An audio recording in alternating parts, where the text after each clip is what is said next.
M V Govindan മാധ്യമങ്ങളെ കാണുന്നു. അതിലേക്ക് നമ്മൾ പോകും. സുപ്രീം കോടതിയുടെ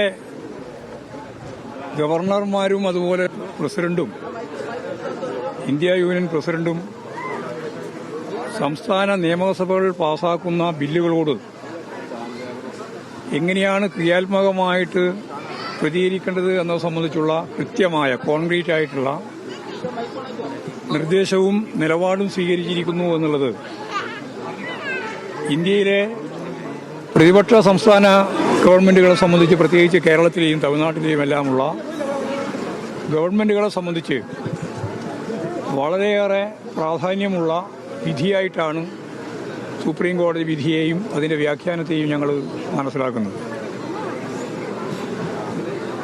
നിയമ സംഹിതയുടെ ചരിത്രത്തിലാദ്യമായി ഗവർണറോ പ്രസിഡന്റോ ഒപ്പിടാതെ സുപ്രീം കോടതിയുടെ ഇടപെടലിന്റെ ഭാഗമായി അതിനെല്ലാം നിയമപരമായി ഭരണഘടനാപരമായിട്ട് കൃത്യതയോടുകൂടി സുപ്രീം കോടതി തന്നെ കൃത്യമായി നിയമനിർമ്മാണത്തിന് അംഗീകാരം നൽകിയിരിക്കുകയാണ്. അത് ഇന്ത്യയുടെ ചരിത്രത്തിലെ ഒരു പുതിയ അധ്യായമാണ്.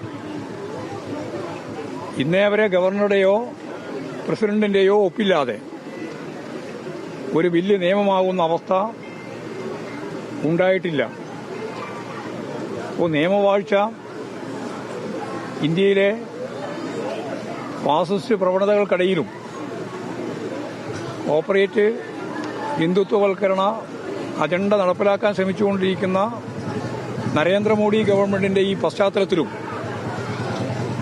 നിയമവാഴ്ചയ്ക്ക് സാധ്യതയുണ്ട് എന്ന് തന്നെയാണ് സുപ്രീം കോടതിയുടെ ഈ വിധിയിലൂടെ ഈ രാജ്യം മനസ്സിലാക്കിയിട്ടുള്ളത്. അതിനെതിരായ ചില പ്രതികരണങ്ങൾ കേരളത്തിലെ ഗവർണറുടെ ഭാഗത്തുനിന്ന് ഉൾപ്പെടെ ഉണ്ടായിട്ടുണ്ട്. 2 ജഡ്ജിമാരെ പാർലമെന്റ് പാസാക്കിയിട്ടുള്ള ഭരണഘടനാപരമായിട്ടുള്ള നിയമങ്ങൾ അത് വ്യാഖ്യാനിക്കാനും വിശദീകരിക്കാനും മതിയാവുമോ? 2 ജഡ്ജിമാർ പറയുന്നതാണോ ശരി എന്നെല്ലാമുള്ള ചോദ്യങ്ങൾ ഉന്നയിക്കപ്പെട്ടിട്ടുണ്ട്. അതിലേക്കൊന്നും ഞാനിപ്പോൾ കടക്കാൻ ഉദ്ദേശിക്കുന്നില്ല. ഭരണഘടനാപരമാവണം.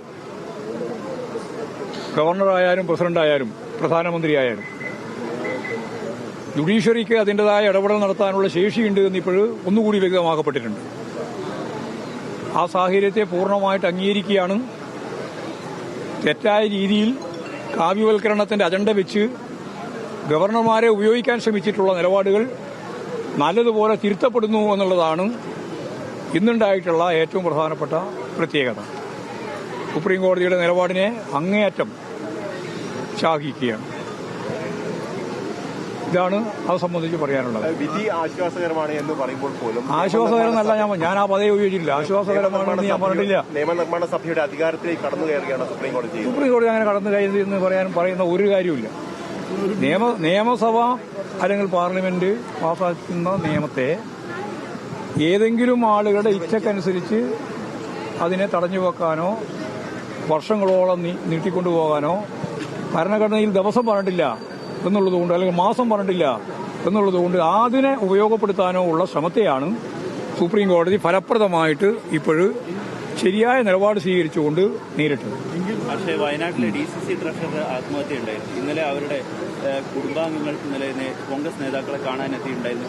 കൊടുത്ത വാക്ക് പാലിച്ചില്ല, ഇതുവരെ അവരുടെ ബാധ്യതകൾ ഏറ്റെടുക്കാൻ തയ്യാറായിട്ടില്ല എന്നുള്ളതാണ് കുടുംബം പറയുന്നത്. അതെ, അതിപ്പോഴും ഇന്നത്തെ പത്രത്തിലാണ് കാണുന്നത്. ഇന്നലെ DCC ഓഫീസിന്റെ ഉദ്ഘാടനവുമായിട്ട് ബന്ധപ്പെട്ട് നേതാക്കന്മാരൊക്കെ എത്തിയപ്പോൾ അവരെ കാണുന്നതിന് വേണ്ടി വിജയന്റെ കുടുംബാംഗങ്ങളൊക്കെ എന്ന് പറഞ്ഞാൽ KPCCയുടെ വയനാട് ജില്ലാ ട്രഷററുടെ കുടുംബാംഗങ്ങളൊക്കെ വന്നു എന്നാണ് കണ്ടത്. ന്യായമായിട്ട് മര്യാദ അനുസരിച്ച് ആ കുടുംബം ഒരു ആത്മഹത്യയിലേക്ക് മുഴുവൻ കുടുംബാംഗങ്ങളും മാറാതിരിക്കണമെങ്കിൽ അവർക്ക് ആവശ്യമായ സഹായം ചെയ്തു കൊടുത്തേ പറ്റൂ. കോൺഗ്രസ് അത് ചെയ്തു കൊടുക്കണം എന്ന് തന്നെയാണ് ഞാൻ ആ വീട്ടിൽ പോയപ്പോഴും പറഞ്ഞത്. ഇപ്പോഴും അത് തന്നെയാണ് പറയുന്നത്. അതാണ് അത് സംബന്ധിച്ചുള്ള കാര്യം. അത് പറഞ്ഞിട്ടുണ്ട്. കോൺഗ്രസ് കൊടുക്കുമെന്ന് നമുക്ക് പ്രതീക്ഷിക്കും. 2 കോടിയിലധികം ഉറുപ്പികയാണ് ബാധ്യത.